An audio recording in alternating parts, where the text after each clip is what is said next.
Evening, everybody. This is the August 21 meeting of the Freeport Project Review Board. We're going to have information exchange, and then we have 3 items on the agenda. 66 Main Street, which is affordable housing. I'm sorry, 66 Main Street, which is just a concept review. Then the affordable housing project for potentially preliminary approval and a public hearing, and then Brick Cove, Joe Porter property for shoreline remediation. Information exchange, Caroline? Sure. So the planning board has been continuing to work with North Star Planning on updating the comprehensive plan. That is ongoing. You should have all got a very beautiful postcard mailer with save the dates of the remaining 3 community workshops. The next workshop will be Monday, September 23rd at Meeting House Arts. We're going to have a community discussion and information sharing regarding housing. And then there'll be 2 additional fall workshops, one in October and one in November, one on natural resources and the environment, and I forget the fancy title on the 3rd one. Sorry. My brain's in vacation mode. The planning board also had an applicant-driven agenda item, which I think we talked a little bit about it last month, to consider changing a buffer requirement down in the I-1, the industrial one, which is just like on Lower Main Street near LL Bean, AEC Engineering. I think Aislinn Shoe or Dingley Press or something used to be down there, kind of that pocket. So the planning board did make a recommendation to change the buffer requirement for that. And then, not by the planning board, but linked to the planning board, we're pleased to announce that we have hired a new town planner that will start right after Labor Day. So Kyle Drexler, he's currently in South Portland, previously worked in Orono. He'll be joining the Freeport team under the supervision of Brett, and he will be responsible for staffing PRB. So you'll get to meet him next month. We'll try to get him to your meeting to sit in and meet you all in person, or if you're not at that for some reason, you'll also get to meet him at the housing workshop. So we're pretty excited to bring a new team member. Update on design review. We had a great meeting. Thank you all so much for coming to that joint workshop with the planning board for design review. To get both boards in their entirety at one workshop was just great. So thank you. I know we've been asking a lot of you with extra meetings, but we're all eager to get that project underway. So North Star Planning was very happy with what they heard from all of you. It gave them clear direction for the ordinance updates. They're working on some public marketing materials. They're hoping to get out in the community and just do some public engagement. If they can get some posters and things ready for public feedback, we'll probably see them at the housing committee. So they're going to get some community feedback before they start putting together a draft of ordinance changes. They're doing outreach with the utilities, department heads, the code officer regarding buildings. So they're kind of doing a lot behind the scenes, and when they're ready and come back to the planning board, we'll make sure to invite you guys in case you want to attend or at least watch that meeting to see where that process is headed. And then I already gave you the update on the comp plan. We hope you can all join us on that September date at the housing workshop at Meeting House Arts. That's all I have. Thanks, Caroline. Can you check in with your council on Zoom to make sure they can hear and talk? Yes.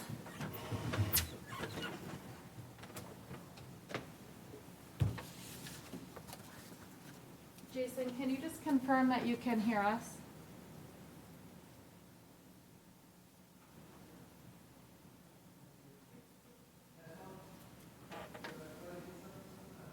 I can hear you. Can you hear me now? Yes. Okay. Thank you so much. Hey, Jason. Just have to press the right button. Thanks. I'll mute you again. Hold on. So Jason is on Zoom. Great, thank Thank you. you. Next item is review and approval of the minutes from the July 17 meeting. Any additions or changes suggested to those? If not, is there a motion to accept them as presented? Yeah, thanks. So moved. Is there a second? Second? All in favor? Oh, we have to do a line call, right? Do you want us to do a roll call vote on Okay. So what was the vote on that? That was for that? Minutes. A's. Yeah. Did you recuse, Todd, or did you approve them? And Okay. Jason? Jason, what was your vote on the minutes? I approve. Did you approve the minutes, Jason? He said yes. Okay. Yes. Perfect. Thank you.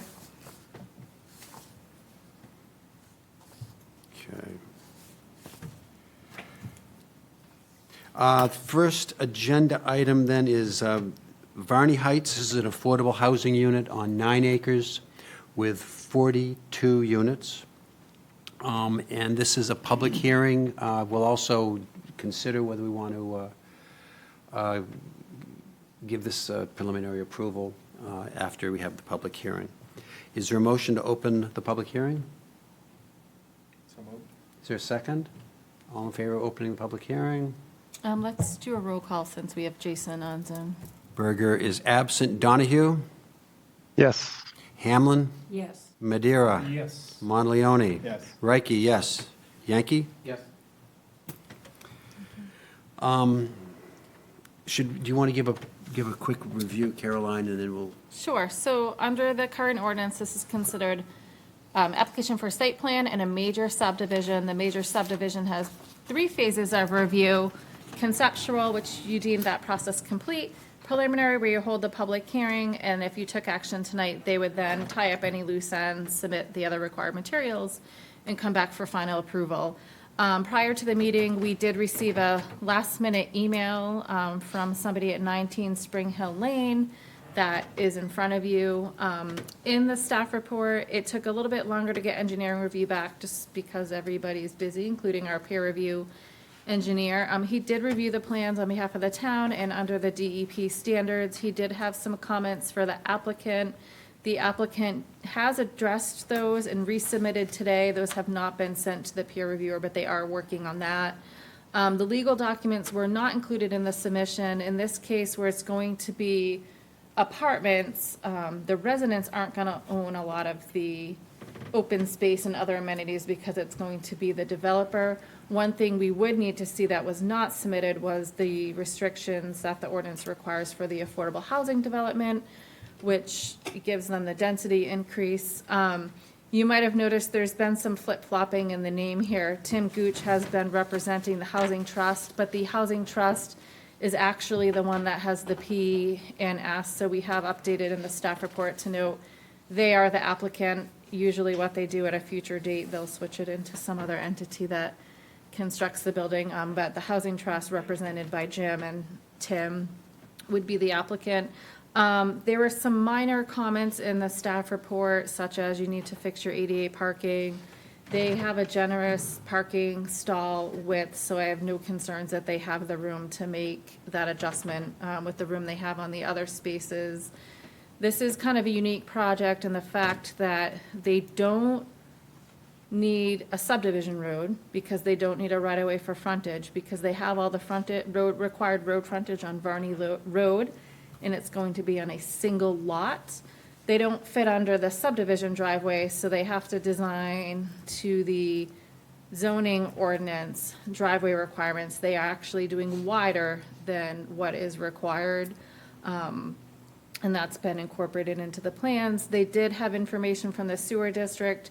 You will have noticed that they are kind of encroaching into the sewer easement, so we'll want to see some final sign-off from the district when they come back. They don't have a capacity yet from Maine Water.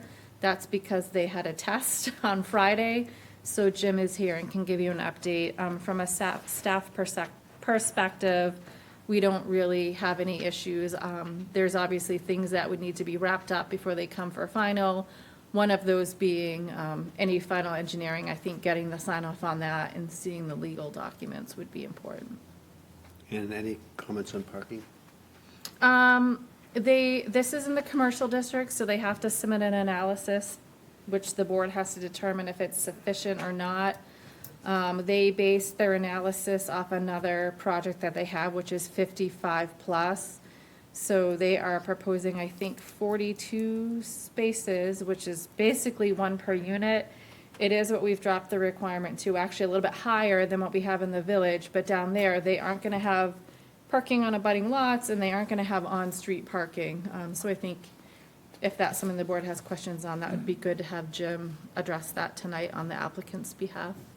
So just to be clear on that, that is really for the board to decide on the adequacy of one. Yeah, It's not in, so, parking in Freeport's always been confusing, and we treat it differently in every zone. When I was looking at this, one question I had, it's a 9-acre site, they're developing just a portion, but in other zones, in this zone, basically, they figure out the parking requirement, they give something to you, you guys determine if it's adequate. In some other zones, they have the ability to show that they can meet the requirement, but not build it all. So one of my questions here was, should the need arise, is there a logical place where they could come back and fit more parking and amend their site plan? So that's something I think Jim could talk a little bit about tonight, too. Okay, so we'll talk about that after the public hearing. One other thing, with respect to the letter we got an hour and a half ago, Yep. I know we technically don't need to receive them, but we want to entertain public comment. Maybe when they come in the day of our meeting, why don't we make sure that it shows up in the packet for the next meeting also? Okay, so you can read after. Yeah, and there's copies over on the table. So, in short, the person had a question about a streetlight getting installed at the intersection of Route 1s. I think there's general concerns for more traffic and more housing in the area and the impacts that will have. There were some comments about sidewalks and crosswalks and bike lanes, which are things somewhat beyond the purview of this board and being talked about by others. One thing the comments I think do overlap with is the requirement under section 527 for the pedestrian connection with the abutting properties. That pedestrian connection has to be 5 foot in width. So that's something you guys do have the ability, well, it is required, and it's something you could talk about with the applicant tonight. Can we, just on the sidewalks, because this comes up again and again, and I know it's not in our purview, but I think that's something that the town would be, do itself a big service if it started tying the stuff together. Because we talked about sidewalks over and over and over again. It comes up. And for it to go to another committee that's not related to this is an opportunity to have a developer perhaps create a sidewalk, or for the town to commit to a sidewalk as a condition of approval. I think that there is legitimate concern for a development of this size without any commitment from anybody that a sidewalk's not going to be put in place. So I think we can have the applicant address that. They do have to show the 5 foot pedestrian connection with the budding properties. But the last item on your agenda tonight was things you wanted to flag for amendments, including others to look at. So let's revisit that as part of That should that be on the item. list. That should be on the list. And in particular, more abroad, but also that 527, because we've struggled with that for a long time and the lack of clarity there. Great.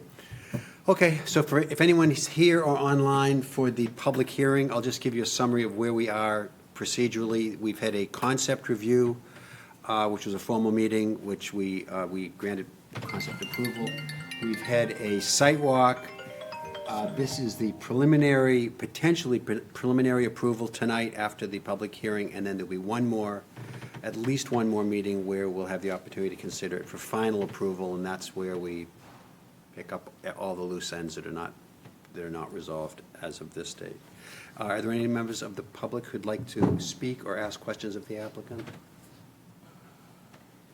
Anyone online? We have one person online, but there's no hands up.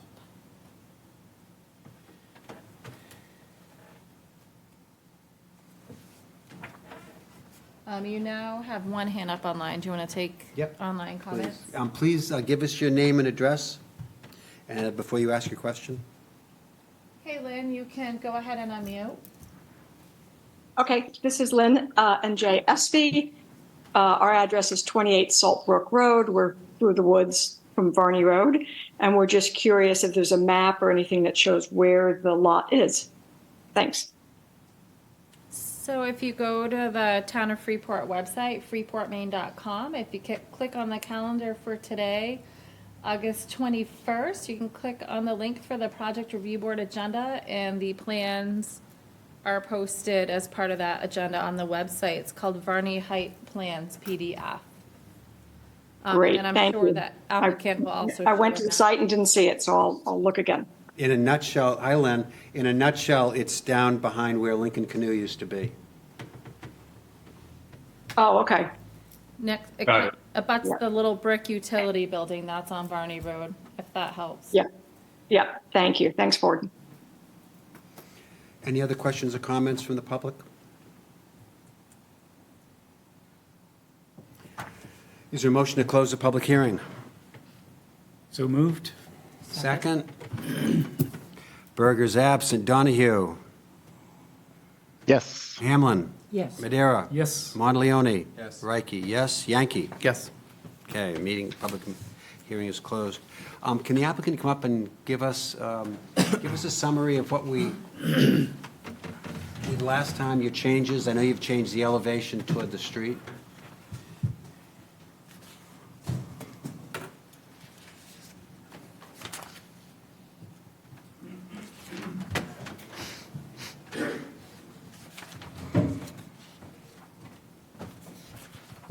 Can you hear me? Yep.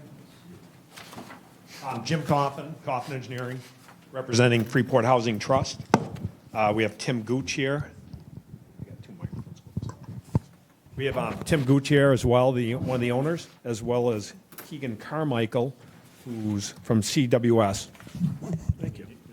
I know you told me not to touch it. I'm going to abide by that. So yes, where are we right now? We did get those review comments back.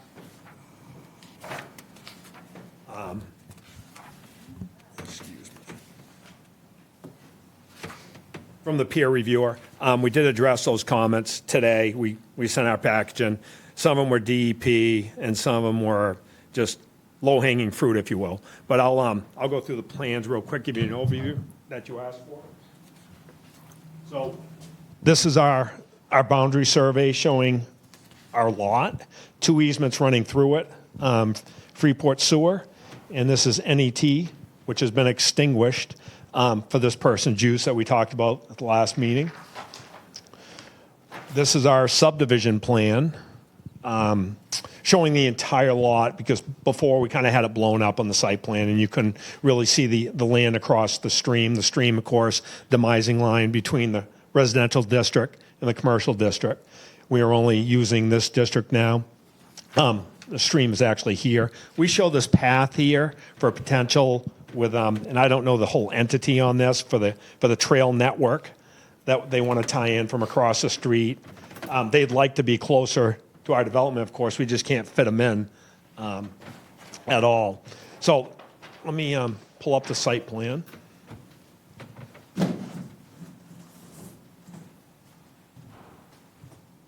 So here's our site plan. I think the last time we came, the pond might have looked a little bit different. We've been asked to move everything out of the wetlands, no wetland impacts whatsoever, because it's a main state housing project. They won't allow any wetland impacts at all. And that's why the pond got redesigned. We have a small retaining wall here, and we have one here as well. One of the peer comments was this riprap spillway, if you will, in the water, how it would go to the bottom of the riprap. We've changed that now to a turf reinforcement mat, so everything just runs on top and we don't have any water going through the riprap. Here's our parking lot. We have a recyclable as well as a dumpster out back here. Is it possible to get more parking spaces? Yes, we can get more. How many more? I don't know right off the top of my head. I could probably put something together to show you potential locations for the next meeting, which I'm sure we're going to have at some point.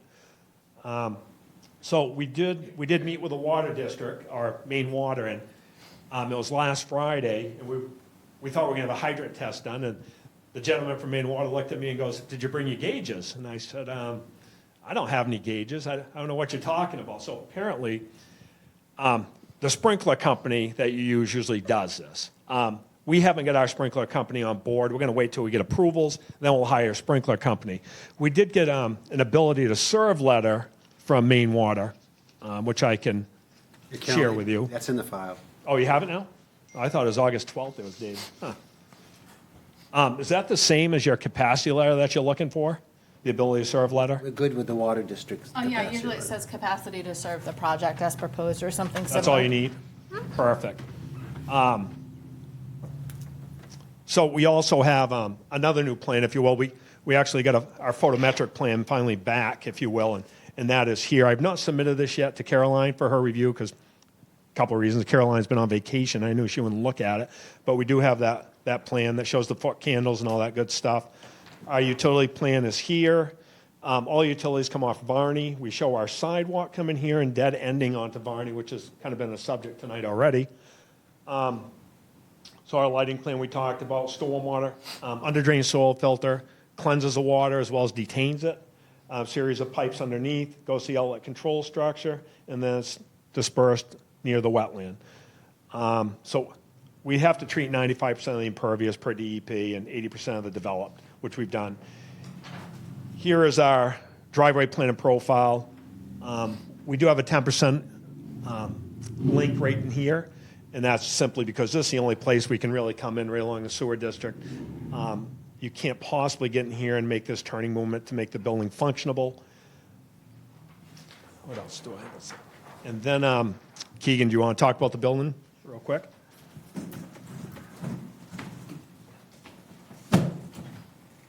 Want to put your stuff up?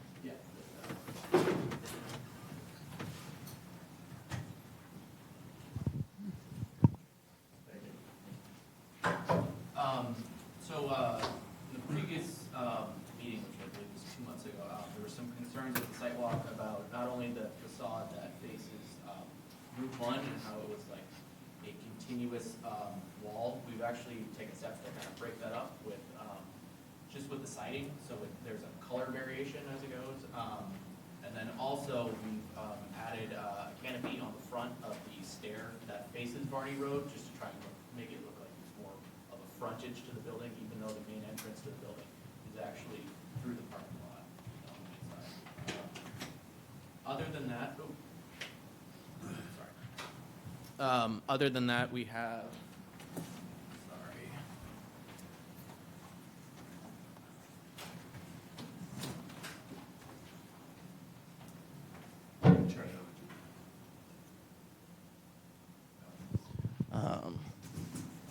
So you can see in this proposed rendering, it's actually a 3-story building, but the drop in elevation is about somewhere between 12 and 15 feet from Route 1. So we're going to have a vegetated buffer along the first floor to try and give the instance that it's actually only 2 stories and not 3.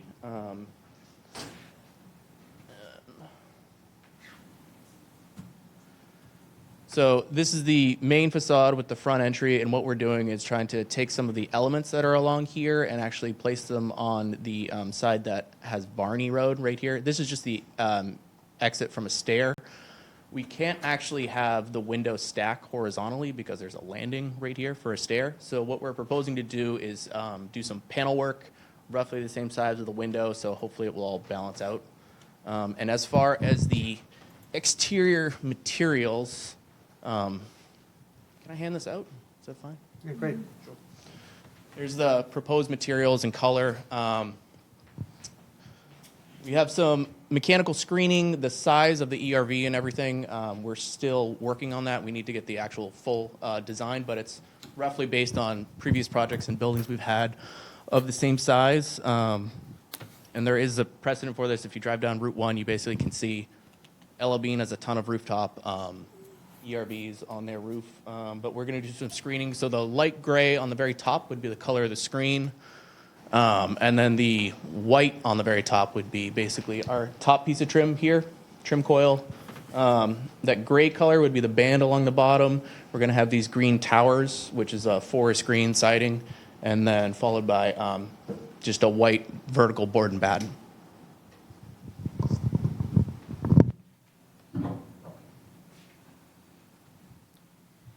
Questions, comments? What changed between last time we saw the facade and this facade? I'm actually trying to look it up here between the May meeting, which I think is where you presented this. Because there were some concerns raised, I think, about that. Similar to.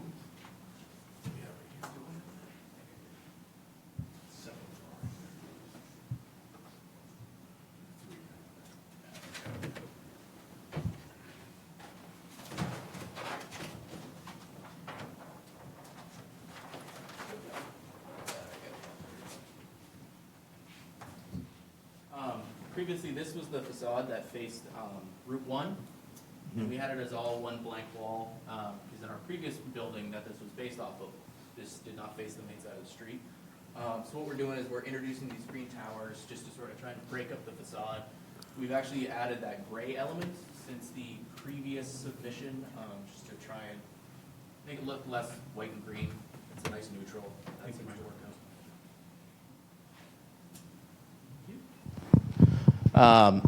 Oh, there we go. That's way better. So basically what we're doing is this canopy was added here, and then the green towers, and then the gray banding as it loops around.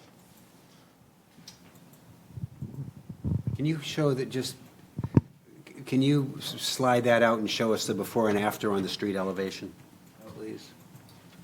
Yeah, I'm just looking, I'm looking at the May submittal and also what we have here, and I'm just not understanding, I guess, what the differences are, because they look very, very similar from the elevations. I actually don't have the May submittal with me, and I don't have the before and after either. Okay, I thought that's what you had on. Oh, no, that's just all, Oh, that's what I thought. all four of the building facades as it go around. So Can pull this it up. was actually just white over here before. You don't have that copy of that digitally, do you? Probably not. I Okay. can pull it up, but I'm just slow, so I need a minute. And this canopy was added. We did explore a previous design where we had canopies all along here, but this is a mechanical access back here. It didn't really make much sense. If anything, residents will actually use the stair door to walk towards Varney.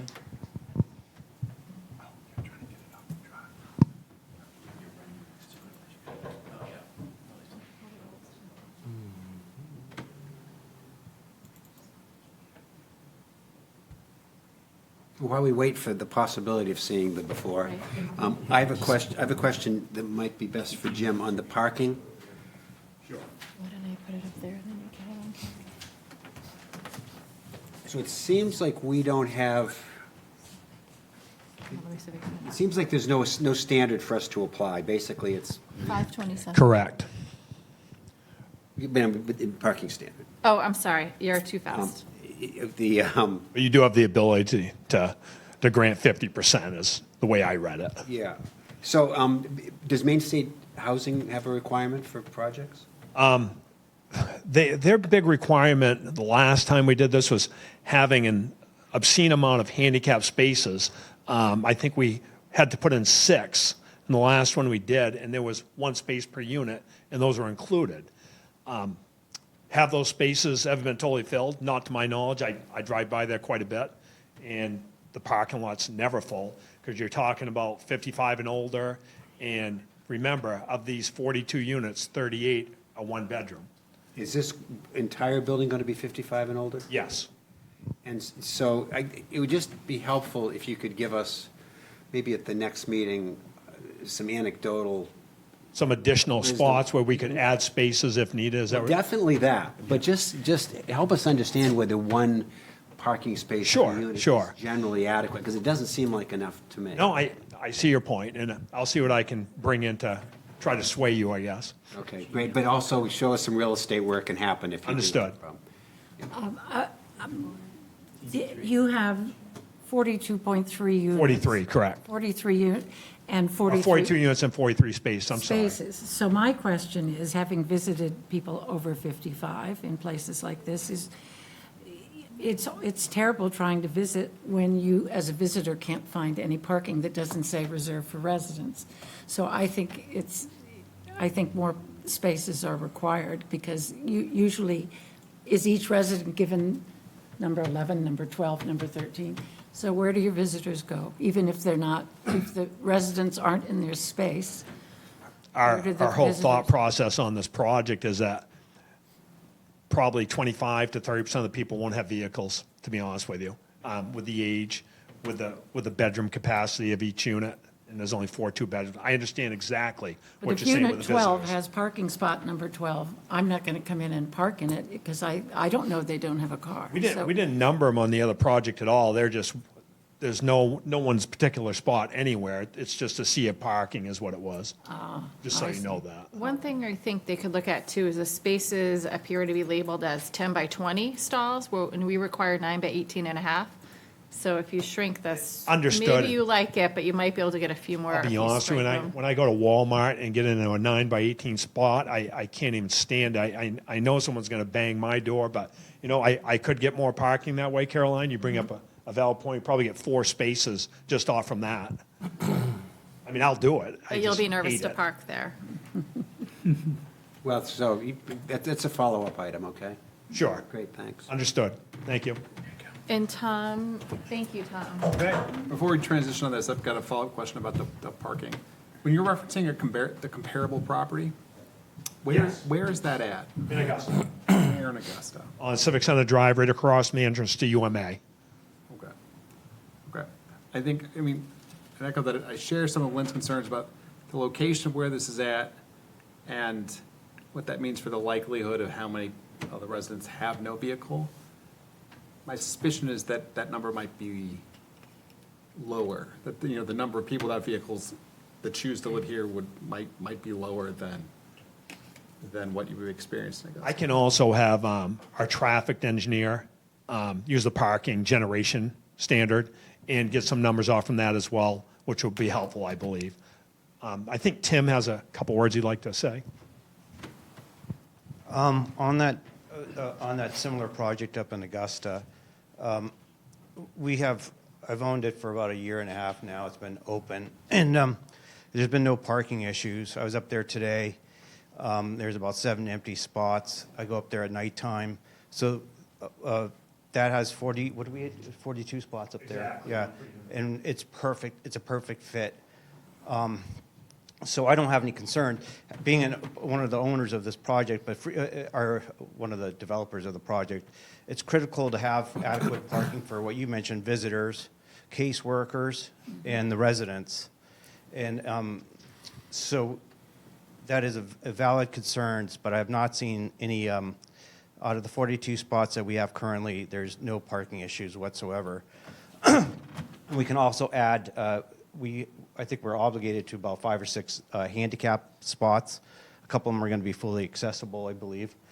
And then we can also add additional signage for handicap parking. And that's one of the reasons why we don't number the units, because if the unit moves into a handicap spot, then that number doesn't mean anything anymore. So based on what I've experienced in the past, I've done a couple other projects. The 42-unit parking spots have worked out well. And not to keep on going back to it, but do those have sidewalks that connect the building with other resources, or? Not quite yet. We're working. Because there aren't sidewalks. Yeah, so it's interesting that you said that, because the city of, part of our TIF was, city agreed to expand the sidewalks, and they have not done that yet. They're still working on it. One of these days, we'll be connected to some of the shopping centers past the project within walking. I do find a lot of these elderly projects, maybe 10, 15% of the people actually walk. The rest of them don't. But having said that, that's a discussion on the sidewalks. I think that's another valid point. And I'm working with Brett on the TIF. Originally, we included about $100,000 worth of sidewalk improvements to take us up on to Main Street. About a month and a half ago, maybe a month, this project was about $700,000 over budget, so there's no guarantee it was going to be built. So that's when I started just talking to Brett a little bit more, saying what's the options. I know the town is working on sidewalks and mobility stuff, so we're still kind of massaging that, but I think it's very important to have something connected on that. And then on the legal, one other quick thing we brought up, on the legal documents, everything will be, at the end of the day, it'll be all Freeport Housing Trust that owns it. But a lot of times, and we'll have different investors in this, but the documents, if anything was if it's not Freeport Housing Trust or Freeport Housing Trust LLC or Inc., those things will all get picked up at the very end before the tax credits are sold. And at the end of the day, they get assigned to Freeport. Everything will be assigned to Freeport Housing Trust. Thank you. So, I just want to loop you back to the parking. So, under the affordable housing development, There is a specific requirement for this use, which you can't make them or go over, exceed is the word I'm looking for, which would be 2 spaces per 3 units, which they're already in excess of. That is under state law. So I think as far as the parking, you know, they have submitted the analysis to show what you need under the ordinance, but I don't think you're gonna be able to require more, but I think they could give you some information to get you more comfortable to look at it. The other thing, I think, you know, the Housing Trust does have other properties around here, is similar to this, right across the street, actually. So I think they could also give some insight as to what the parking. But I would say Then- that the other properties have sidewalk access and are connected On to. Varney, oh, they have the one right across the street on Varney Road. They don't have a sidewalk along Route 1. I don't know if they have one on that side. But either way, we can look Yeah. at it and we'll clarify Yeah. if you even have the ability to require more, because you might not. And Jim, show us where it would go, so that, in a way that's not hemmed in by wetlands or something like that. You talk about the parking again? And next meeting's fine. Thank you, Mr. Chairman. Any other questions for the applicant? We were going to look at a before and after. Do you have that? So if they want to put the paperboard up, this is the May submission. So they've changed the color scheme and the window configuration, added the canopy over the entrance. On the, Basically, we dropped out one of the windows. We're trying to introduce a new color in here. We're adding a canopy just to make it look like it's more of an actual front entrance. And that's looking from Varney Road. Right, okay. And then I think the bigger concern was from Route 1.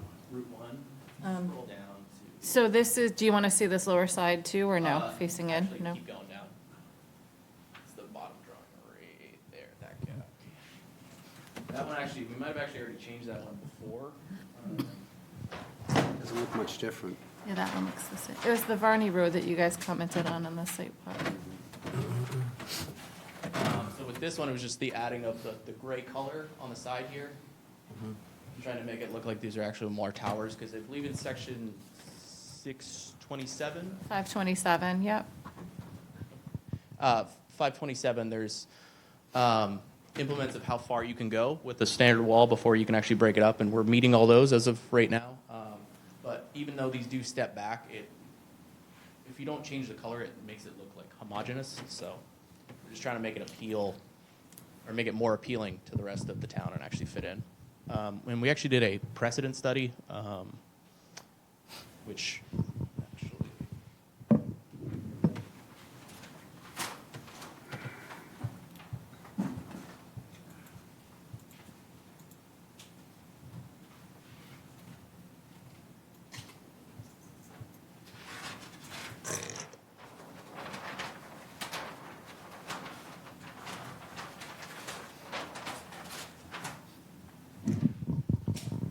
So everything from the scale of the building, from the flat roof to sort of, you have these accented bump outs.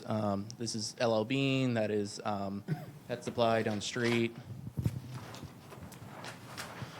And then we have basically your standard typical New England siding elements, horizontal siding, siding transitions. We have panel work, which we're implementing right here in the stair. And then just white trim everywhere. And we're trying to borrow the same green from the adjoining property, which is Stars and Stripes Brewing. So we're really trying to make it fit in as best we can with the limited budget that we have.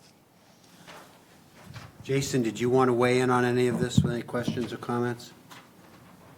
I mean, looking at the design, it seems like an improvement on the Varney Street side in the way that there's more of a composition to the windows, and they're not sort of spread out over that mass where the stair is. So that seems to be better, especially with the projecting element. The other thing that I wanted to mention regarding the site plan, back on that chain link fence, I feel like it's a really unfortunate thing to include, given the sort of natural setting that the downslope side of this property is going to really benefit from. The chain link fence is longer than the building on one side, and it's 6 feet tall, and it comes all the way down to the road. I think it's going to be shocking if that goes in, and people suddenly see that as really will be one of the character pieces that you interact with most on the site, because it's going to be right up on the road, and there'll be a lot of it. So I really think that that's an unfortunate direction to take. Those are my 2 comments.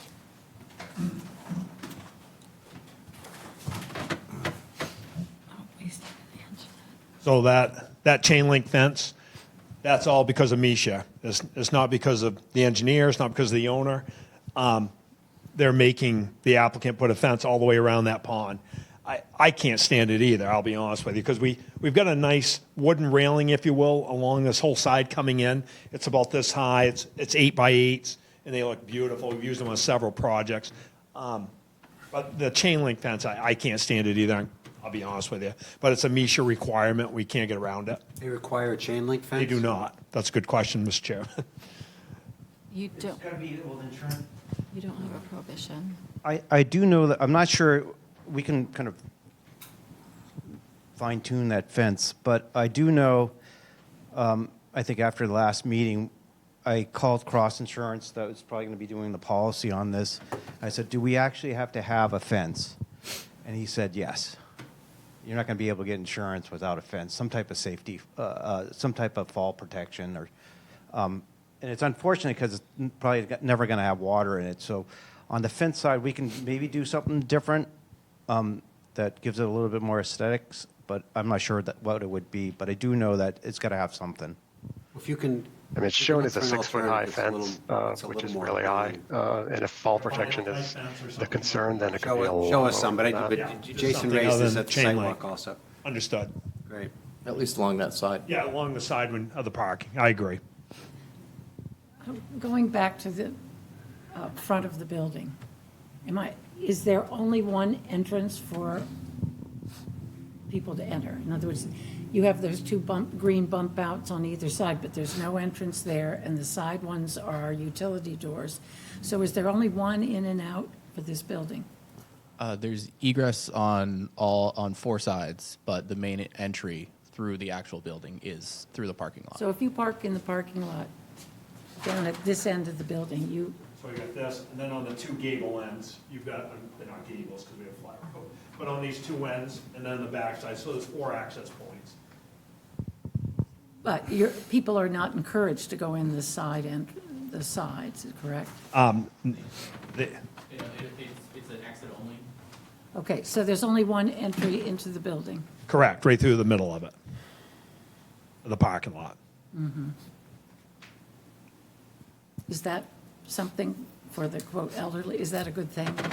I can't speak on the bill, I'm outside the building myself, so I'm going to let him speak on anything to do with the building. On the middle of the building, actually, when you walk in right here, the good thing is that we usually, thanks, is we actually have a waiting room inside this door. This is just the You can first rest. door. You can rest after walking. Yeah, from the exactly. parking- Well, and people want to wait for the rides. We were Right. talking, not everybody has cars. So there's this is let's see, this one is open. You can open it without, anybody can open it. And then you go into a sitting area, and then it's all locked from there, and you have to get buzzed into the main entrance. Once you get into that main entrance, though, on the right-hand side are all the mailboxes, and on the left-hand side is the elevator. So the most convenient way is from the middle. And then there's sidewalks here. You have a lot of the handicap spots are right up against these spots here. And there's a sidewalk here, and they go in that way. Thank you. Jim, I have a question. Are you going to address this? Go ahead and do your thing, then I have a question about the driveway. Oh, sorry, I was going to say, it's easier to see in plan, but this is the main entry as you come in. Double loaded corridor, there's like a little lounge area that you can egress out of. Main access is here, we have egress access out the side, and then there's a community room, which Residents aren't supposed to come in through here. It's keyed access, so if need be, they could, but the majority of them will just use that as egress. And this is the canopy over here that we added at the side. So. Okay, thank you. Jim, 10% grade at where the driveway meets the street. No. We always leave 3% for the first 75 feet. Doesn't go 10 right to the street. Okay, That's, okay. we always do that. We'll never have a grade like I was that. wondering how that got. That'd be a ski slope. Great, thank you. Any other questions? Just a quick question on the vegetation facing Route 1. That was nice how it sort of brings down the scale of the building. Are those trees that are going to grow taller over time, or is it more shrubs that will be there?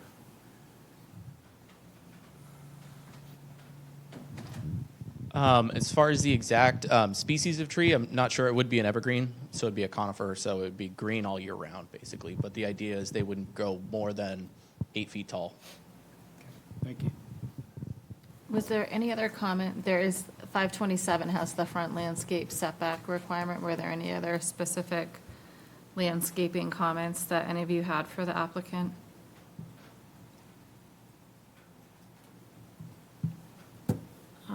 Let's see. And then there's also the 25-foot requirement, front landscape setback from Varney Road, that's in C3. You're right, this isn't showing any landscaping along the front of the building, if I'm... We're am I- talking landscaping in the setback. Oh, setback. I mean, you can look at landscaping along the building, but in particular Is it- for the Now that I'm setback. looking at the front, are there plans to soften it, break it up with trees? Thank you very much. We usually go low-lying shrubs along the front of the building. We put the trees along the other side of the parking lot.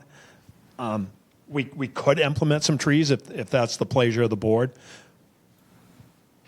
Well, it just, I don't have an issue with it. it's a long span, you've broken it up with the green towers, which is helpful, but, I mean, I'm not talking about big evergreens, just something Some deciduous. deciduous tree to soften the... Sure, I mean, we could put some, I mean, Mass. 3 or 4 on each side and kind of blend that together with the shrubs. like that. That's no problem. Yeah, thanks. That'll show up when you'll add that to your plan. Yes, I will. Yeah, they'll need a landscaping plan to show they meet the buffer when they come back for final. Any other questions for the applicant? Jason, are you good? Yes, I'm all set. Is there, if there are any other questions, how does the board feel about considering a motion for preliminary approval? Did you already, oh yeah, you closed the hearing, never mind. Is there a motion?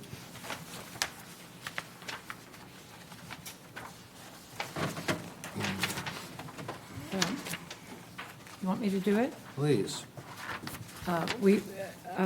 Be it ordered that the Freeport Project Review Board approve the preliminary subdivision plan submitted by the Freeport Housing Trust, care of Tim Gooch, for a 42-unit affordable housing development on Varney Road, portion of tax assessor map 23, lot 55, 0 Lower Main Street. Preliminary plan dated 8/13/24, as the board finds that, based upon the materials submitted by the applicant and the information contained in the record, the layout of the development is consistent with the information presented in the conceptual submission, that the applicant has submitted the required information per the Freeport subdivision ordinance, and the applicant working towards the development of the final plans. The following conditions of approval and/or items shall be incorporated into the final submission. 1, the approval of the preliminary plan shall not constitute approval of the final plan or intent to approve the final plan. 2, prior to final approval, the applicant obtain a final sign-off of the plans by the town's peer review engineer. 3, the final submission include a detailed cost estimate to cover the cost of all site work, included but not limited to the cost of drainage, road and parking area construction, landscaping, buffers, stormwater management, erosion control, etc. The financial capacity letter should be updated to reflect the names of both applicants and this estimated site work amount. The final submission shall incorporate the submission requirements of the Freeport subdivision ordinance, including but not limited to Article A, 8, Appendix C, Appendix G, and Appendix H of the Freeport subdivision ordinance. Is there a second? Second? Roll call vote. Berger is absent. Jason? Yes. Hamlin? Yes? Madeira? Yes. Monteleone? Yes. Reiki, yes. Yankee? Yes. Will we see you next month? How many days in advance does the submission have to take place? 21 days by noon. So I would say we're probably going to be more likely the month after that to give us proper time to get everything together. Great. I mean, if I came back next month, I'm sure I'd be missing something. You got some fence shopping to do. Yeah, exactly. Thank you. And three Thank you shoppers. very much. Second agenda item is Brickyard Cove, Joe Porter for shoreline remediation. Introduction? Please give us an introduction. Yep, if you plug your computer in, you can do that. Yep. Yes, we would rely on you to do that. You can take that, yes.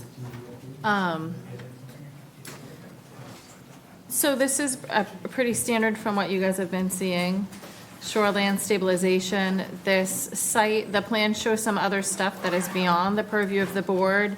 There were some shoreline zoning violations that the applicant's been working to correct. They're going to be applying for a dock. That's all beyond your purview. What they're permitting in advance and before you guys is the stabilization. So it's the riprap, it's the removal of 11 trees and revegetation of the bank, and there's some grading changes to the slope. They have applied for the NRPA permit to DEP. They are impacting about 495 square feet of wetlands. They've also applied to Army Corps for permitting there. I think the property has 218 feet along the high water mark. They're proposing to rip up 177. Travis Pryor is here representing the applicant, and he can walk you through the proposed changes. It was reviewed by the code officer, and he felt like with the current removal and revegetation, they've addressed any concerns that he had with regards to the stabilization and vegetation. Great. Give us a rundown. Thank you.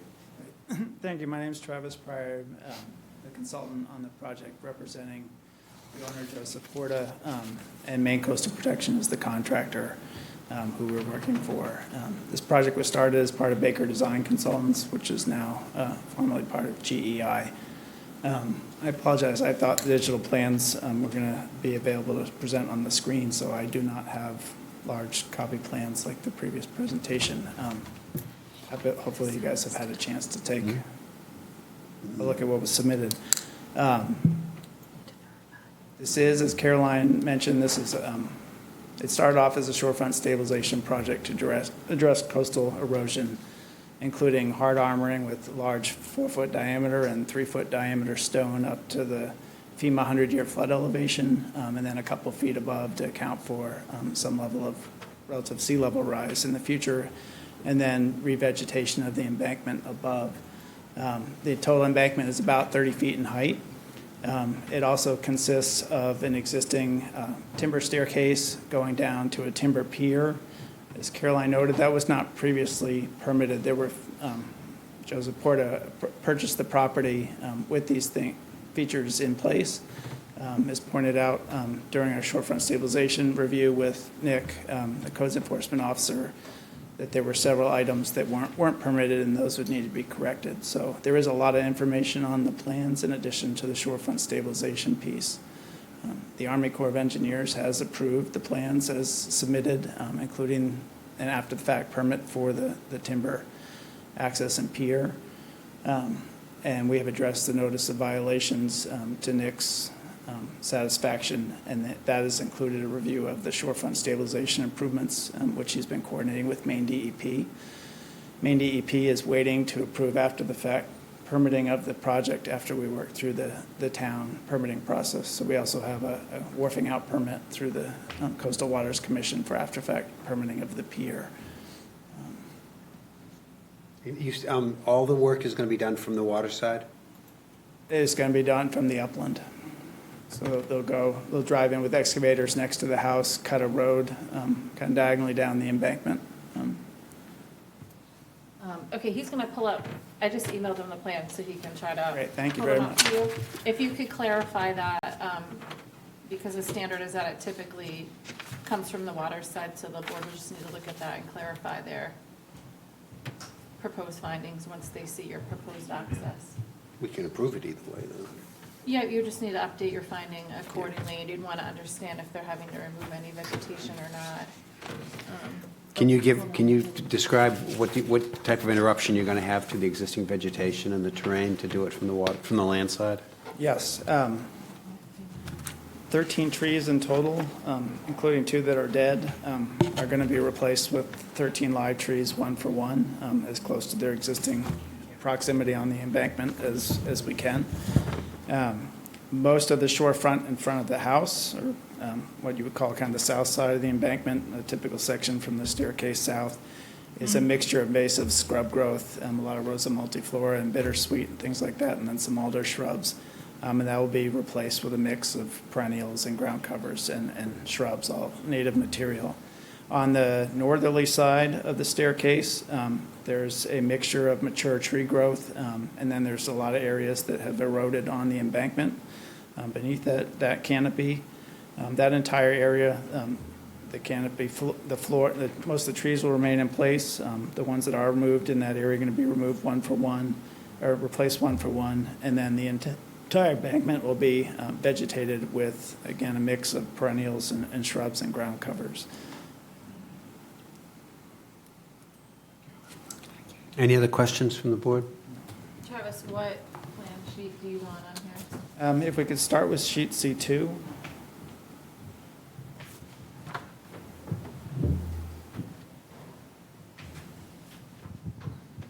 So this is an overview of the site plan. The house is just up here and off the picture. Here's the existing staircase and pier, and those are being permitted after the fact.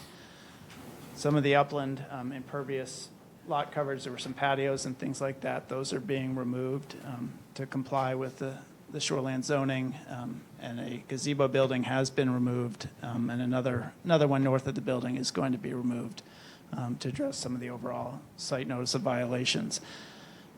This low stretch represents that hard stone armoring at the toe, mostly going to be pinned to existing ledge, and not excavated into the subgrade below. The red represents the highest annual tide level impacts, so that's defined by Maine DEP as coastal wetlands, and that's where that 495 square feet of total impact is shown. And so above that, the rest of the embankment, again from about elevation 5 up to elevation 30, the FEMA flood elevation in this area is 14 or 12. It was preliminary when we started. It's now in effective for Cumberland County. We're riprapping up to elevation 16, and then the rest up to elevation 30 is going to be revegetated with plants. There's an existing retaining wall up here for slope stabilization at the top of the embankment, and there's some drainage that somewhat informally comes out in a couple points on the embankment. These are largely roof leaders and foundation drains around the building. We'll be collecting those and depositing or discharging the stormwater at the bottom of the embankment behind that riprap wall. Thank you. And on that plan as well, too, we've highlighted the trees that are going to be replaced. There's one dead one on this side that's going to be replaced with a live one, and then most of the rest of the existing mature tree growth is over here. There's one, I think, just off the plan here that is a hazard tree. It's about half dead right now, and that's going to be removed as the question with site access. They're going to come along the side of the house and work down the slope diagonally with their excavator. So you said no trees have to be removed for that access? Just the one, we're recommending the one that's a hazard tree at the top of the embankment be removed and replaced. I don't see where. So it's under T, is that what you're looking at? Yep. Yeah, so it says, construction equipment must access the shoreline by barge when feasible as determined by the project review board. So I think if the site's already developed, and not requiring additional vegetation removal that wouldn't otherwise be happening, I think you could make a finding as such under T. So we would simply delete that last Nope, that's sentence. the state standards. So down in the italics, it says applicant will install riprap to stabilize the eroding shoreline. 11 trees will be removed and replanted. You could add something like, the site will be accessed from land. No additional vegetation removal will be required for this, as the site is already developed and one hazard tree within that area is proposed to be removed and replanted. Something like that. Is that correct? Factually correct? Sounds correct to me. And we did with Army Corps, they look at impacts in the intertidal zone as well too, and access from shore versus from land, and prefer it from land. There is a variety of ledge out here in Fringe Marsh that we would be challenging for barge to get in here, and also potentially impact that Fringe Marsh. You do that. You add that language. Are there any coordination issues with neighbors or any impacts on neighbors, on butters? There are no coordination issues with neighbors that we are aware of, and we are stopping the project short of the side lot lines. It's an excellent The other side. question. Yeah, we actually worked on that project as well too, a few years prior to this. So we're familiar with that site. They did a new pier and they did some limited shorefront stabilization. These side points are always weak spots, if you will, in terms of vulnerability. You can't just do a hard armored edge right up against your butter. So we've stopped it short just a little bit, and we'll be transitioning down. They're about as far away as you can get from the house, so they are going to be more vulnerable to this property owner. But the abutters have not armored their shore all the way to the edge as well. Any other questions from the board? If it pleases the board, I'll make a motion, and I'll ask Caroline to add to this motion the necessary wording to amend finding T. Is that okay?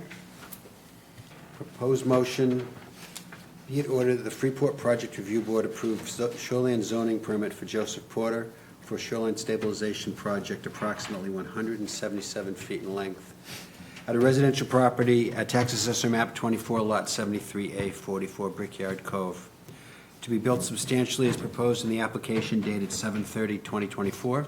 Find that it meets the standards of Section 306 and Section 404 of the Town of Freeport Shoreland Zoning Ordinance with the following conditions of approval. There will be a total of 3. This approval incorporates by reference all supporting plans that amend the previously approved plans submitted by the applicant and their representatives at Project Review Board meetings and hearings on the subject application to the extent that they're not in conflict with other stated conditions. 2, prior to the start of any site work for the project, the applicant obtained any applicable permits from the Freeport Code Enforcement Officer. And 3, Caroline? The proposed finding for Chapter 65, Section 306T shoreline stabilization be amended to read as follows. The applicant will install riprap to stabilize the eroding shoreline. 11 trees will be removed and replanted. The site will be accessed from land. No additional vegetation removal will be required for this access, as the site is already developed and the one hazard tree in the area is already proposed to be removed and replaced.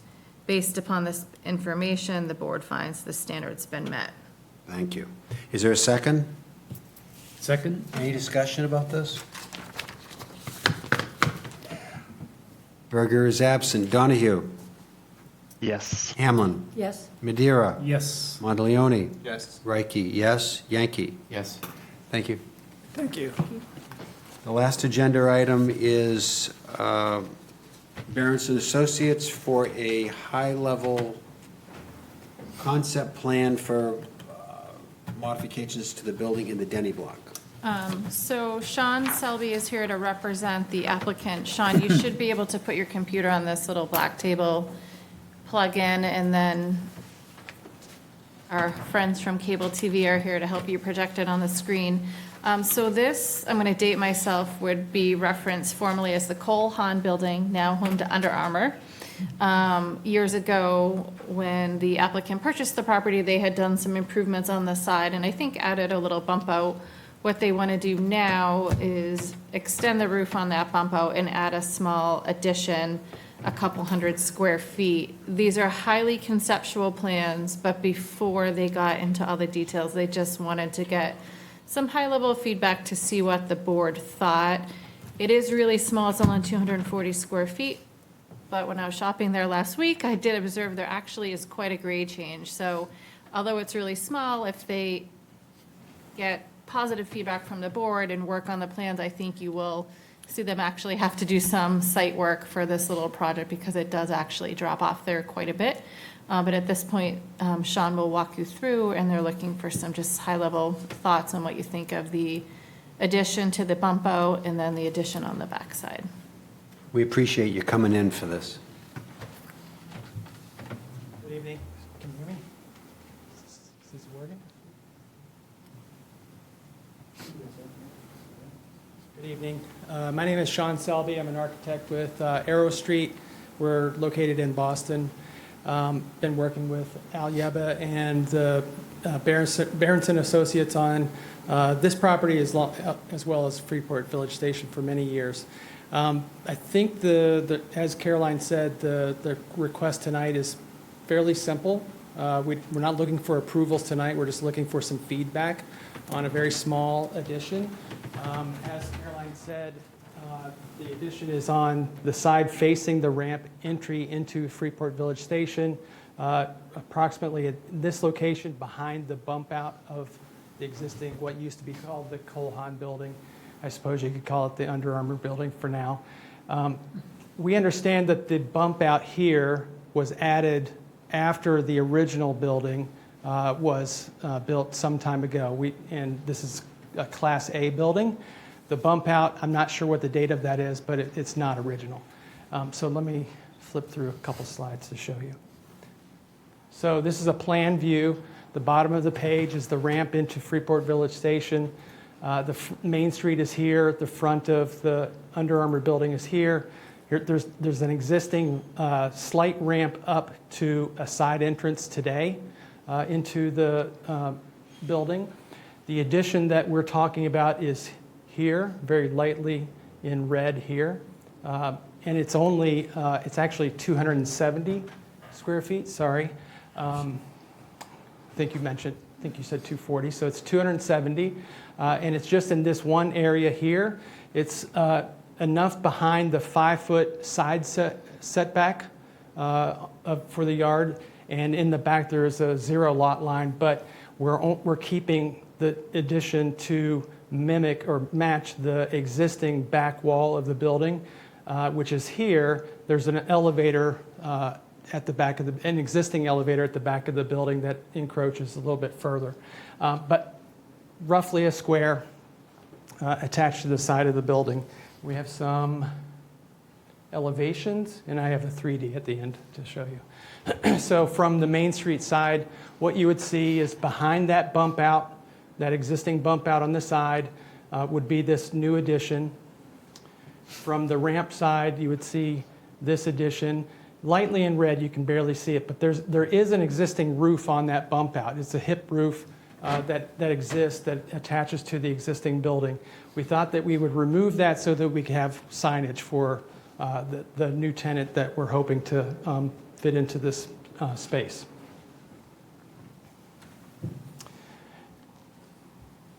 And then, of course, the face that faces back toward what used to be Johnny Rockets. Invisible from Main Street, but visible from Freeport Village Station. And then a 3D of that, aerial view, 3D of that. And we've chosen a flat roof here because we didn't want to have to take out, by doing a pitched roof, we would have to take out a window or two of the second floor of the existing building, and we wanted to try to avoid that. Then finally, from the street. So here you can see that existing bump out here. We take off that hip roof, build up a little bit further so that we could provide sign band, and then this is the addition proper behind here. So the rest of this would stay as much as we can keep, the ramp, the railings, the sidewalls, et cetera, that separate Freeport Village Station from this property, and try to touch as little of this building as possible, so the entire addition is focused back here, pretty far away, at the back of the building, pretty far away from Main Street. I think that's the basics. Anyone have any comment? And you're looking for feedback from us because you tend to come back with a formal application, right? That's right. The vegetation that you put in there below that wall, is that going to be, Yeah, it's intended to stay, sure. does it exist today? There is some, it's a planting bed now. Oh, I see. You're right. I just think it looks nice to have some greenery as you enter Village Station, because I think once you're in there, it's pretty much Yeah. void of natural things. I just had one question, and I'm sure you already said it, mentioned it. Is this going to be a standalone, or is this incorporated into the store inside? It would be incorporated into the inside of the, it's essentially adding on space to the inside of the building. Okay, So I this thought would- I heard it was a standalone, No. separate retail. It'd be attached to the building, but also the square footage would be tied Into the into inside. the Okay. inside, yeah. Okay. Yeah. I like the angles. I think that's, part of Old Town New England, and so I like that. Which is part of the criteria of design review that we've got to look at for this, and it does seem to fit very nicely, so. You'll be mindful of the lot coverage requirements in our ordinance. Yeah, absolutely. Jason, anything from you? I think it looks good. It's kind of lively, fun. The only comment I had is in the sign band, the kind of small rectangles look a little fussy, but and then that could be simplified maybe. But other than that, I think it's a nice thing. Yeah, absolutely. I'm glad you picked that up. Our intention is to try to match this into the existing building as much as possible, marry it in as if it was always there. One of you mentioned like add-ons on top of add-ons. That is typical for New England. Yes, but we'd also like it to tie in. So yeah, we've added a little bit of that, you might call it decorative panels above the entry there, just to add place for signage and just visual interest. Look, there's it's on both sides. I like the way the window, you've taken the window design off from the front elevation. Looks good to me. Yeah, I'm looking at that right now. And it really doesn't affect a pedestrian or a customer walking into the building at all, this new design, is that correct? Correct. But it could draw them to the building, come walking to or fro. Right. Yeah. You're basically expanding the first floor space. I'm sorry? You're simply expanding the first floor space for That's exactly right. prospective tenant. Okay, great. Any other questions? Should we have asked for approval instead, or? Thanks for coming up from Boston for this. Thank you I think very much. giving us the chance to weigh in like this is appreciated. Oftentimes it's pending before us. He did drive all the way, so let's ask him one more question to give him good feedback. Since you're here, Yeah. did you guys have any ideas of what you were thinking for materials for the exterior facade? Just so they can give you feedback if they have any initial thoughts, or are you not there yet? Yeah, I think the intention is just to match what is on the building today. So today, let me back that up. I don't know is it wood or composite? I think it's wood, yeah. I don't know if I can, let's see. Are you talking about the clapboards? Yeah, They look like they're wood. I'm looking at the seams on Google Map. yeah. So the intention is to match, the trim work, the clapboards, the color, et cetera. I think there are two colors. One is the clapboards and one is the trim, but they're very close. But yeah, to match that.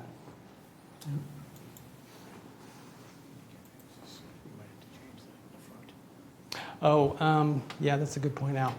So one thing that, I'm sorry, I didn't, can't see.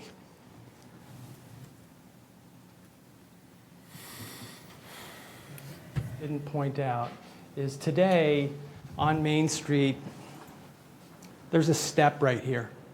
So today, for someone in a wheelchair, they need to go up this ramp and into the building. So what we're going to do is, because this may not only be one tenant, it may be two, we're not sure yet. We'll need handicap access to this door. So we've proposed an addition here of a stair and a ramp that would meet ADA requirements, just to be able to get into the store. And the next building, I think it's the next building, already has a similar entryway. So it sort of matches that.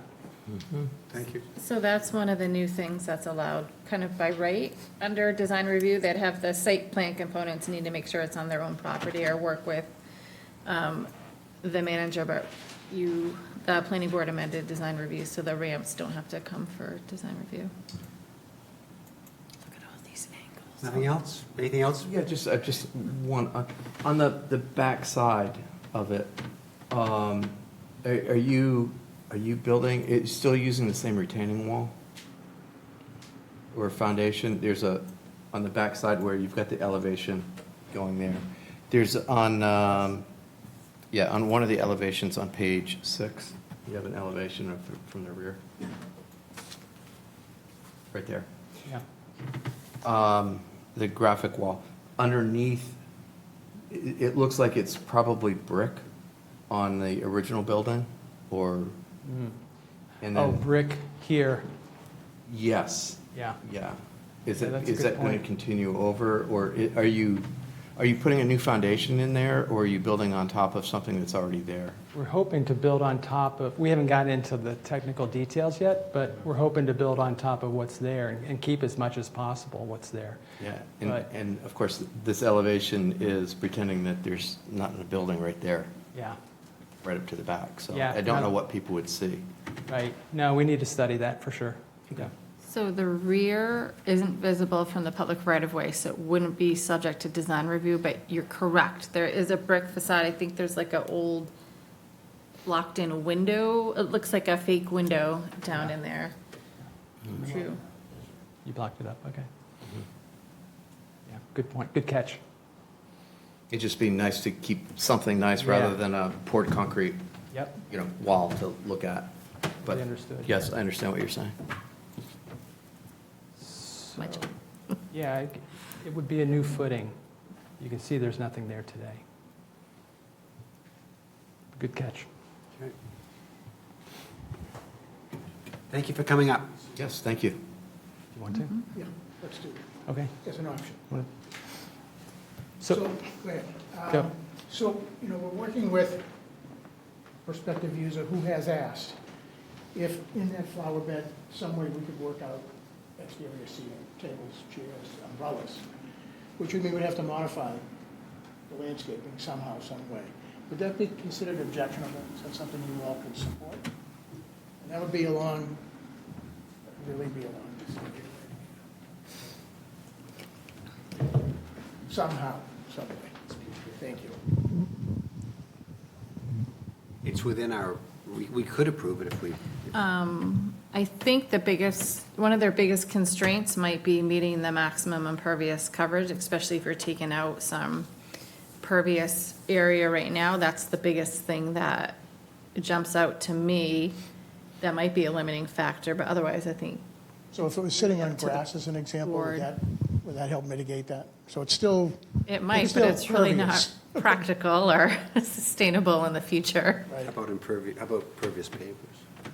I'll have to look, I'm not sure if those are actually gonna meet the requirement anymore. We could work with them on that, but if they can work with the lot coverage requirements, what does the board think if they were to take out landscaping for the sake of seating? I'm just struggling to understand, there's really room to do that? We don't know that there is. It's a question that came up today, and we're just trying to get a feel for if we could work something out. Doesn't Is it objectionable?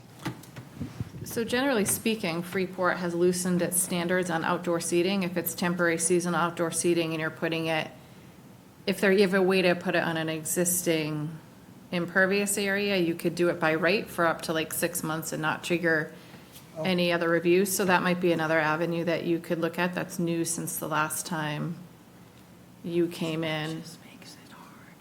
But I don't know if the board has feedback on removing landscaping. So, I mean, wouldn't find it objectionable. I mean, I think that, you know, kind of promoting those outdoor used spaces are really positive, particularly given the foot traffic that comes through this spot. I think that seems really ideal, and I would certainly welcome that discussion. I agree with Jim. And let's see what you come up with, but That's it. Yeah, great. I Thank you. should have asked if any members of the public want to ask about this. Great. Nothing else from the board? No?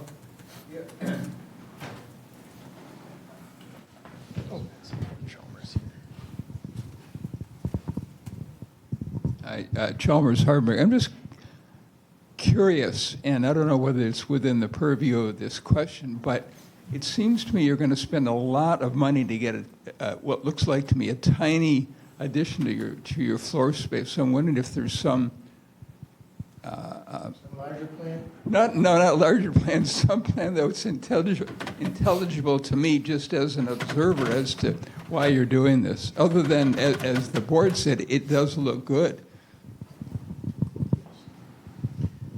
So as you know, we have a tenant in this space today, Under Armour.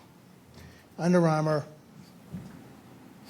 one thing we know about retail is space needs do change. Sometimes a retailer would need more, and sometimes they'd need less. They have a lot of space in this building. So what we're trying to do here is to create an addition that allows us to come in like so. This becomes a food tenant. Under Armour gets smaller. If they get too small, the space doesn't work for them. So by adding this small addition, that allows us to accommodate them staying in that location. If you remember that they've got space that they utilize on the top level and on the basement. So this can't be too small, or otherwise the space won't work for them. So that's really what is behind here. And you know, we looked at possibly adding additional space. It just didn't work. And as you say, it's a very expensive build out. So we've got to be very careful to do that in a way that the budget is going to work for us. So that's the concept of what we're working on. It is our expectation that this user would take 1,000 feet and it would be some sort of food. And that's what we're working with. Nothing else? Thanks for coming. Thank you very much. Is that last item? Caroline has one last item for us. You guys had requested that we talk about things that you flagged that you want to send to the planning board for consideration. One thing we've been working on as we've worked on transitioning and all the different projects we're undertaking is kind of like a master list of things that are on the planning board's radar. And so a couple things I had already flagged was you guys had asked that they look at the standards for temporary activities. In particular, I think there's a question on the length of time. The suggestion that we see if we can send shoreland stabilization to the staff review board instead of project review board, which DEP wasn't supportive of in the past, but I think we can revisit it. Now I think times have changed and needs have changed. And then the other thing I just added as a project review board suggestion is the issue of sidewalks for development and the standards of section 527 regarding pedestrian connection. Was there other things that came to people's mind that they had flagged before? Oh, crap, it's raining. Is that right? I highly encourage you to keep the conversation going because it's pouring. Oh, gosh.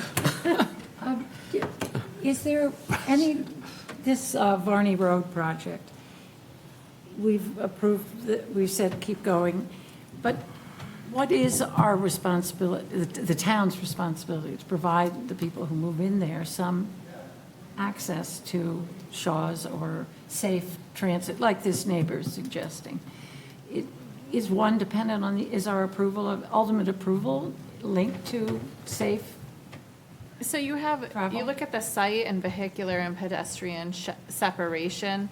The only requirement you have is that connection with abutting properties. That's the only thing that's under your purview. I think there's been a lot of conversation with Complete Streets, I think, in council about trails and bike lanes, and I think the bigger question of I wanna ride my sidewalks. But those are, right now, have been beyond the purview of this board. But I think if we want to flag that as a topic that the town as a whole needs to be looking at, that's something that we should do and find the best way for Freeport to move forward with that.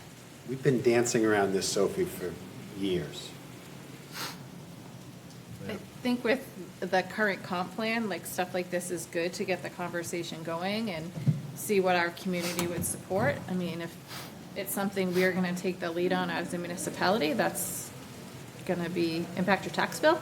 But I think it's something worth mentioning there, or as we look at encouraging development in certain places, or some of these transit-oriented development and tips, like, these are good ideas to get out there and things to flag for the decision makers as coming up as reoccurring issues. And especially as you see, you know, the last 3 multifamily projects, although they were in a different zone, they were all within potential walking distance to the village. And I think they've kind of shed light on this board's process and the process of others. And if they work together better, we could have better projects, whether it be street trees or sidewalks or I was just going to say whatever. trees. I was just going to mention trees.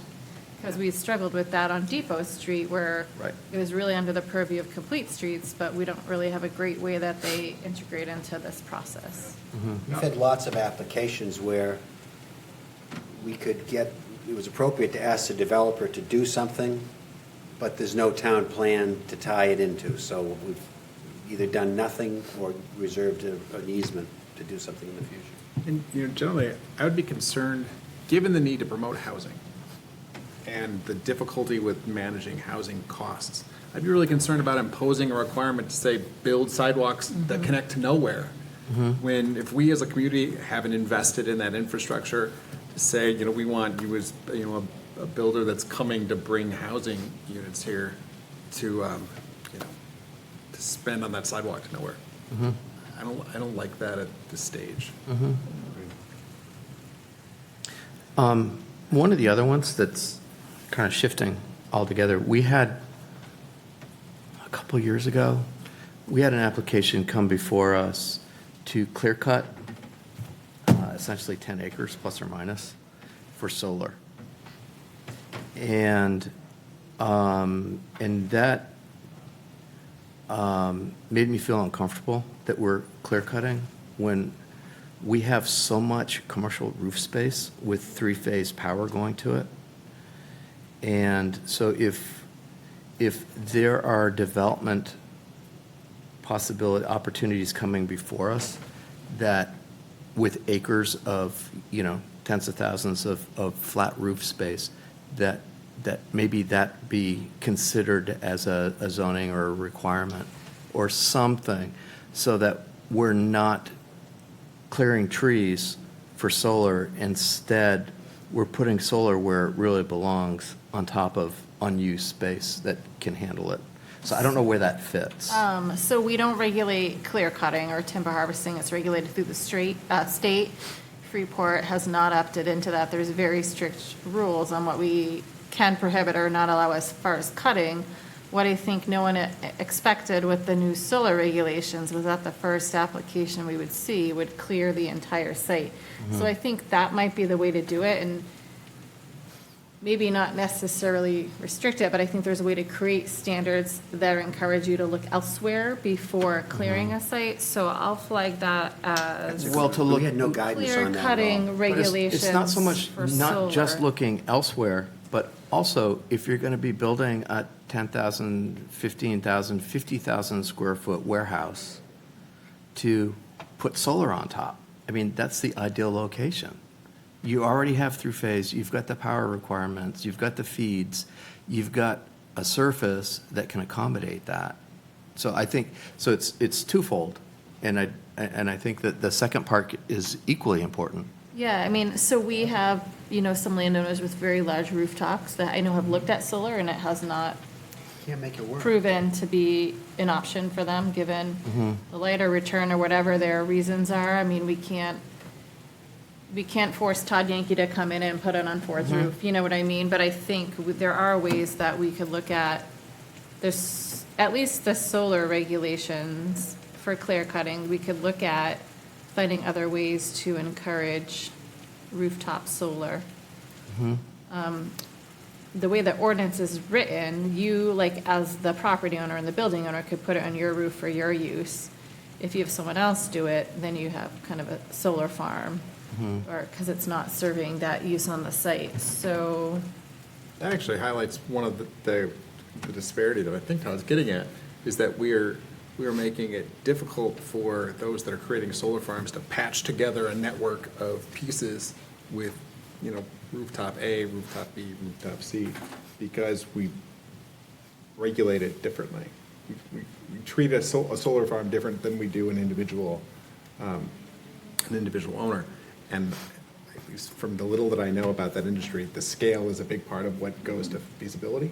Yeah, we've made it fairly easy for an owner to do it, owners, yeah. accessory to something, but we've still seen very little. But in terms of being able to open it up to make it easier for someone to patch That's interesting, interesting, different yeah. owners into a combined project, because that's the only way that you're going to go from, that it becomes in a feasible level. Otherwise, you don't have enough square footage otherwise. No, yeah.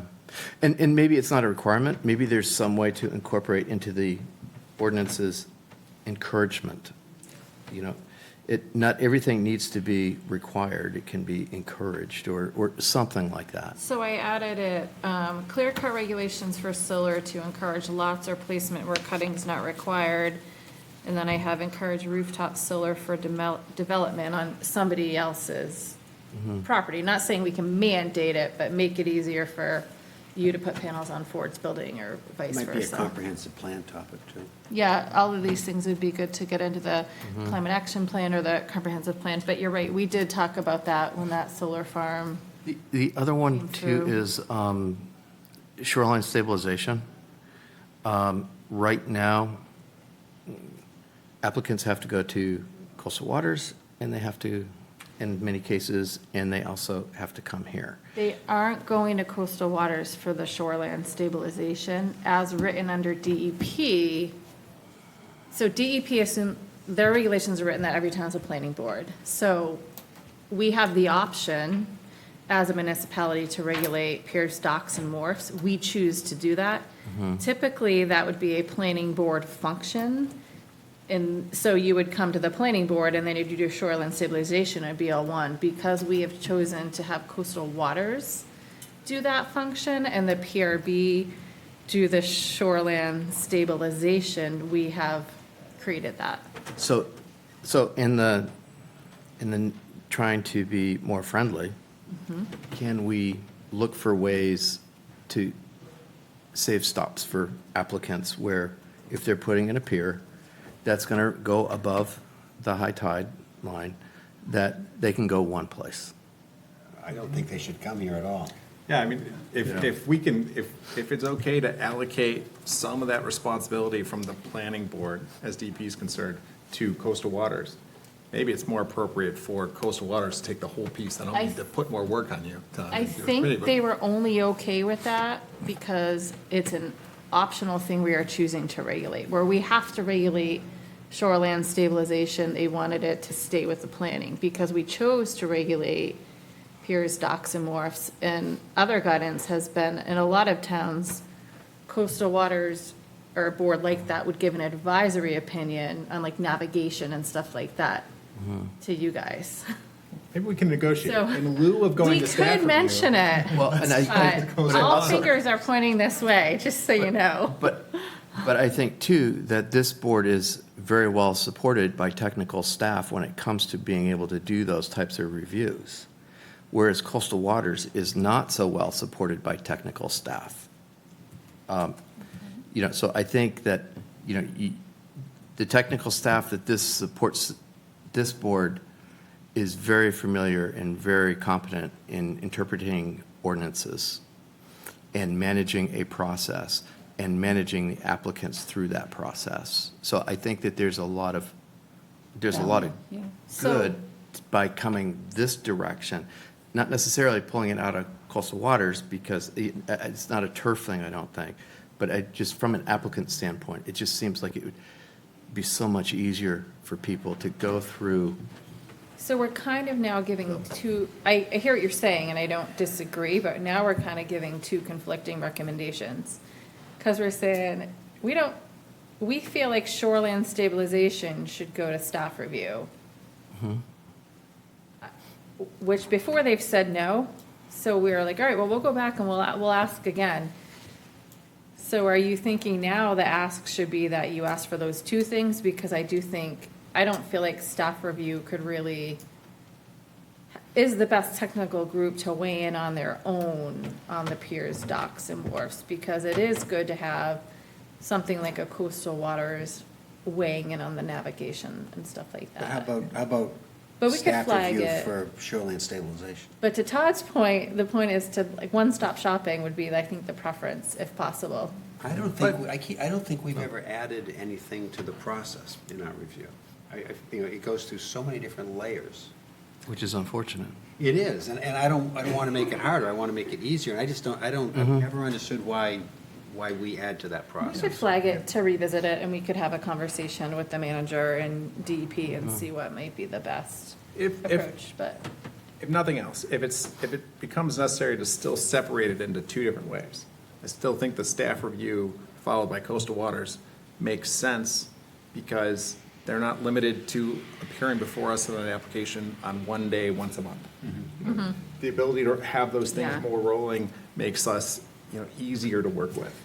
Yeah, like, for example, you have one that's submitted for next month, that's after the fact, it was an emergency. And so now, like, they're waiting 30 days to come in. So that is a benefit of staff review, we can schedule as needed. Todd, those are good ones from the past. Do you guys have any others? On the subject of shoreline stabilization, and as it came up today, I think that I complained about this in the past, but I would advocate again to removal of that provision that says it shall be by water.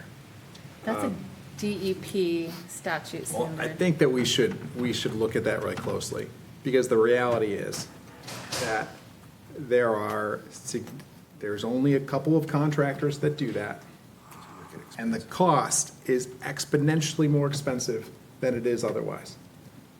We absolutely have the tool sets to be able to do detailed vegetative replantings of those spaces. And the cost alone can deter people from investing in that work. And that's really unfortunate. And it's for the benefit of just a couple of contractors that engage in that work.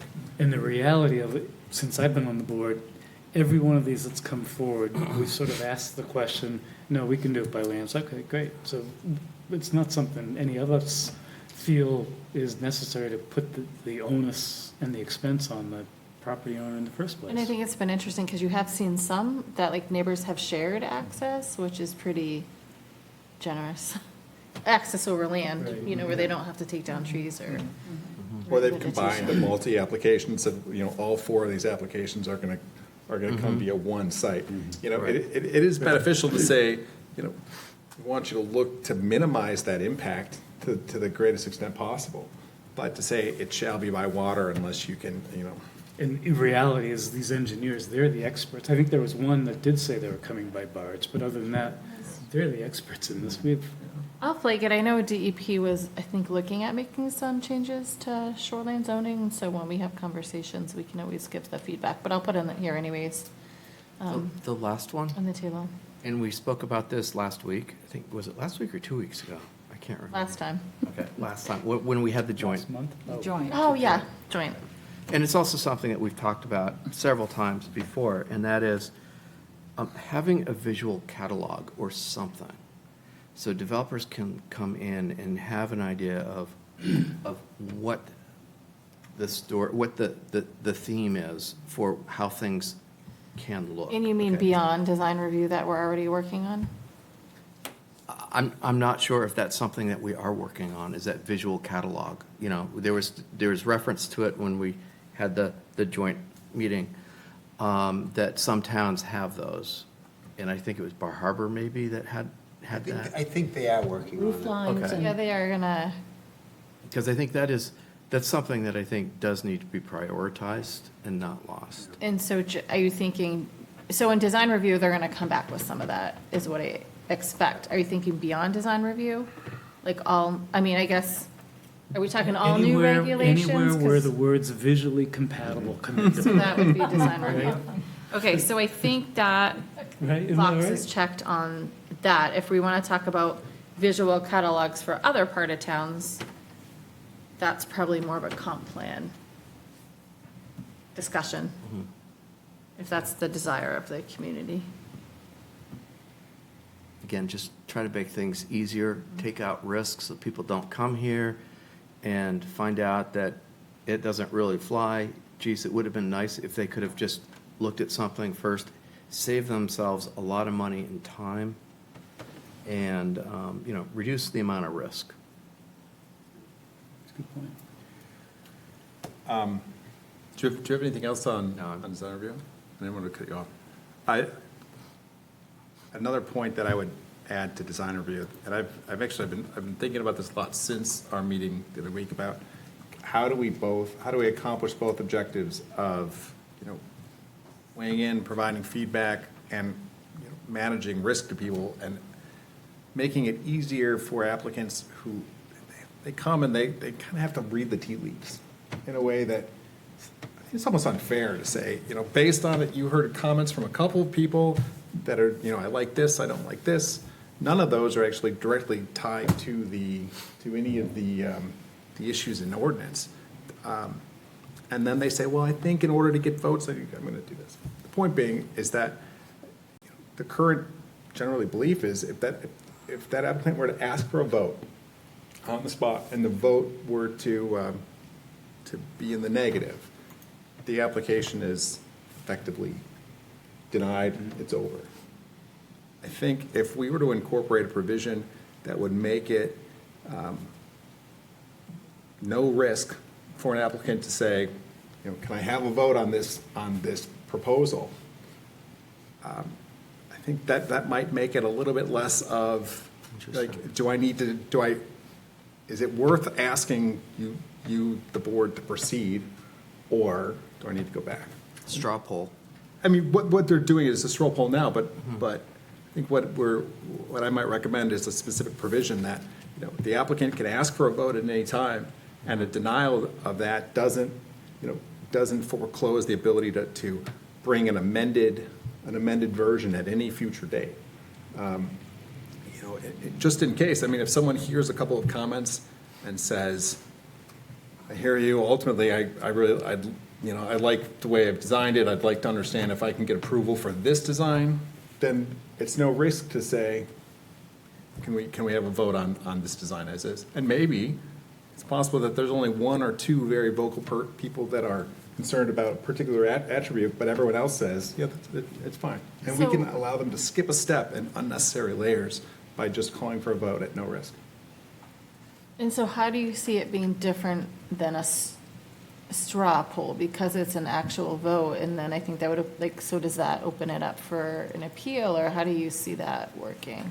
I think it's an actual vote that is, I mean, I think we can define it as being something that becomes final action at some later date. In other words, it kind of opens it up past, like, beyond the following month. It's just one idea that it doesn't automatically become final, but preserves their ability to just bring an amendment no differently than they would otherwise after hearing our feedback. Yeah, so it's not, so it wouldn't be treated like a new application or a reconsideration, like they could, Correct. okay. So a way to vote on application for feedback without a straight denial on application, but not final action. So they could still come back with changes. Yeah. So rather than necessarily going home and giving an evening saying, I don't know what the future of my project is, maybe I have it, maybe I don't. I mean, they can actually know, I've got X, based on this design, we've got X number of votes, I need Y number of votes. The goal is to make this process more predictable and easier for applicants to get this done quickly and avoid delays because they're, imagining what it takes to get through this board. Jason, did you have any ideas of things we've flagged before that you'd like to send to the planning board? Not really whole new ordinances, but rather amendments or things within the current standards to look at? Well, I guess not so much in the sense of the amendments or existing ordinances. So I guess I'll hold on any comments because I think that there's something more out there in terms of the notion of master plans or road maps or ways of trying to get to more intentional and desirable results without the randomness of developers coming and doing what they want to do. But that's a whole different discussion. So. Yeah, that was actually a suggestion of something I flagged for the planning board to consider creating a master planning process, because I think, within the past year, we've seen a couple applications where I think if you guys had seen a high-level master plan to understand what the vision of the applicant was, it would have helped you when they came in for pieces. So that's something I had already flagged that they might want to consider a new standard on for site plan. One other one is demolition.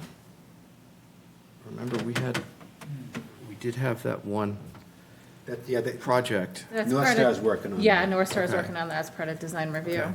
Yeah, great. I'll add that to that. There was another side of that we didn't really talk about, like El Ain, with their very large project, also had to, I think, wait that 4-month period for a building that no one could ever put on the back of a pickup truck and take away somewhere and rebuild. I think there's 2 different ranges of scale going on there. And there is a sweet spot where a couple of buildings have been moved successfully, but in understanding where that sweet spot is might be the important part. Yeah, one of the things we had talked about before too was maybe having it actually didn't come up in the workshop, I was surprised, but maybe having a requirement for demolition, but maybe 4 months isn't needed. That was something that had come up. And the way we require the advertising, I'd say, is a little bit dated with all the prints in the newspaper.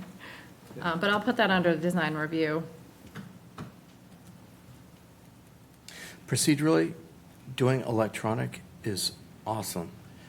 It has been so helpful to sit through these meetings lately and to go back and look at a submittal or presentation that was done 2 months ago, 3 months ago, to see what has changed, what hasn't You're changed. good at digging that stuff up, too. To be able to look at meeting That's why I minutes from sit next before to to see, all right, what did I say before?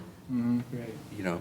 So we are So making that is progress with formalizing that. Yeah. The planning board is looking at some changes for site plan subdivision, which we have talked about. We'll have to come to you for a finding.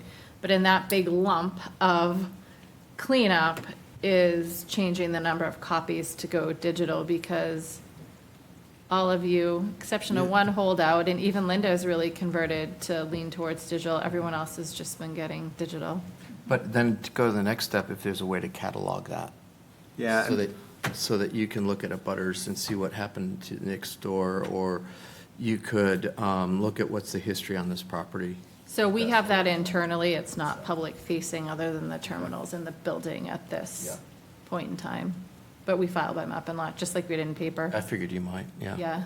It would be helpful. I mean, I don't perceive that it currently exists in a way that we can easily go back to the agenda items from May of this year, for example. Like, So we have to go you- through some digging You in order to could get back to that. always go to that master folder. The only problem is so you get we have the OneDrive that we share with the link. That's the outgoing packet. So if something gets handed out at the meeting or they bring stuff in late, it's not always in there in the future. Like, we have the internal, what we retain for public record in the map and law, but we don't have that for everyone to go in from the comfort of their own home yet. Understood, but the way that the file structure works right now is that we can't easily just go back from this month to see You'd have a to go in listing the of all folder. months. You have to go and you essentially have to go and pull up the email from that month to then go into that, a separate. So there's Pathway. the link to the master folder, and you can get into any of those folders. At least on my system, it doesn't show. Yeah, it's not It's like I straightforward. don't have I don't know if I don't have authority to access it, but I can only see like Let that me month's send you a change. clean email with the link to the master folder, because then you should just be able to open it, and you should be able to see all the, I've stumbled into that before. yeah.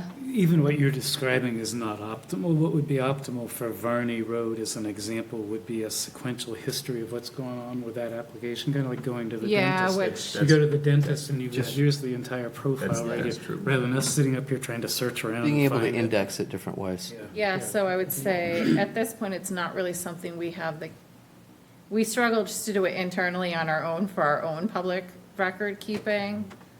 So there's probably not a way that we would do it board-facing at this point.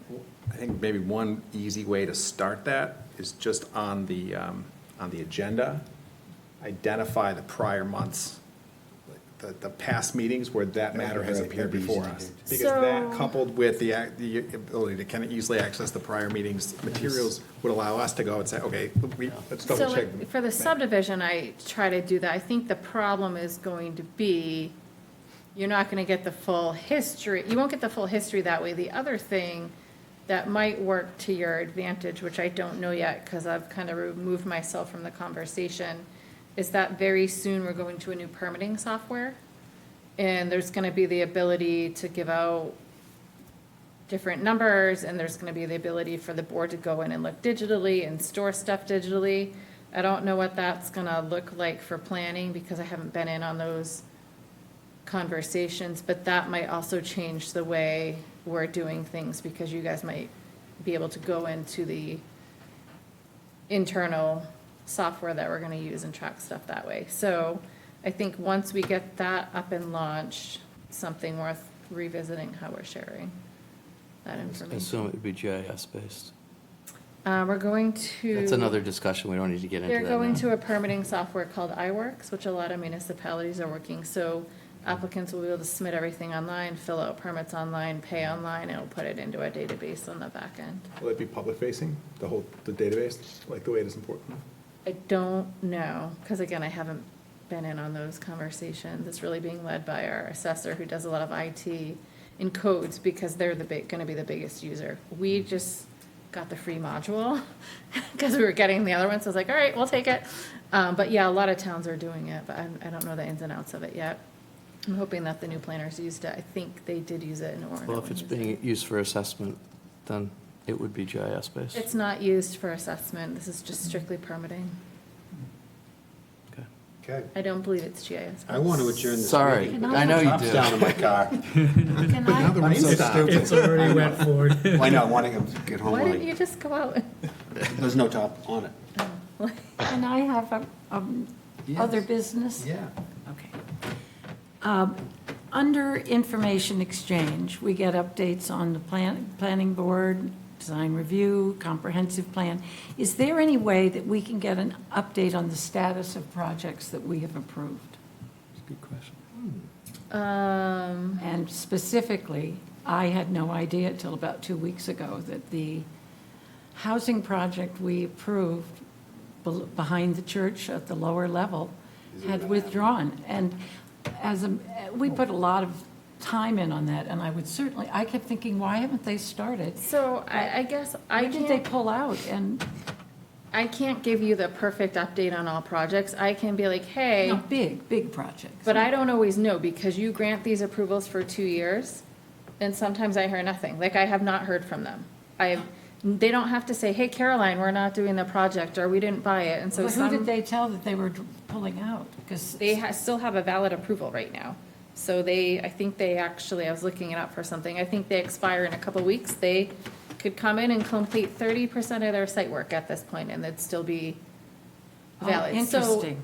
if they were to, it's easier for me to tell you when somebody comes in and starts to pull permits to do something than something that kind of has this unknown status. Because you guys grant approval quite often, and sometimes I just don't know, or like design review, if they don't need any of their permits, I might not know that they put the clapboards on their house, because they don't need to. So there's no responsibility of that, for that developer to say, I'm pulling out, space is up for grabs, whatever, to update? They could sell the permit too at the last minute. As long as they- Interesting, okay. Like sometimes, like somebody's like, oh, well, that's on the market now, and you guys just approved it, like, yeah.